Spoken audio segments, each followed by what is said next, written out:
আরে তোমরা কি রচনা বলতে পারো? হ্যাঁ পারি। এটা গরুর রচনা বলতো। আমি হ্যাঁ আচ্ছা ঠিক আছে। গরু চারটি পা আছে, একটি হাত আছে, যেটা দিয়ে সে খাবার খায়, এবং মোট হলো চারটি ঠ্যাং ও দুটি পা আর দুটি শিং আছে।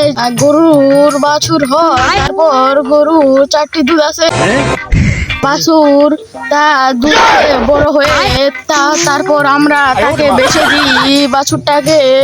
তারপর গরু যখন নদীতে পানি খেতে যায় তখন কুমিরে খেয়ে ফেলে, কারণ কুমির একটি সহজ সরল প্রাণী। আরে ভাই গরুর রচনা থেকে তুমি কুমিরের রচনা করলে? ভাই এটা তো গরুর রচনা, তুই জানিস না বোধহয়? এটা কি গরুর রচনা? আরে ভাই তুই একটা ছাগলের রচনা বলতো। ভাই ছাগলের রচনা? আচ্ছা ভাই ছাগলের রচনা হলো যে ছাগলের চারটি পা থাকে, এই চারটি পার মধ্যে দুটি হাত থাকে, এই দুটি হাত দিয়ে সে খাবার খায়।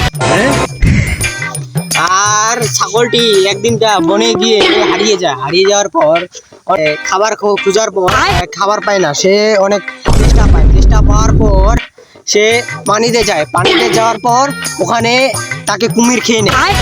এই জন্য কুমির একটি বিশেষ প্রাণী বলা হয়। ভাই তোমার দুজন কারাদেবের কুমিরের রচনা কোন থেকে আসবে?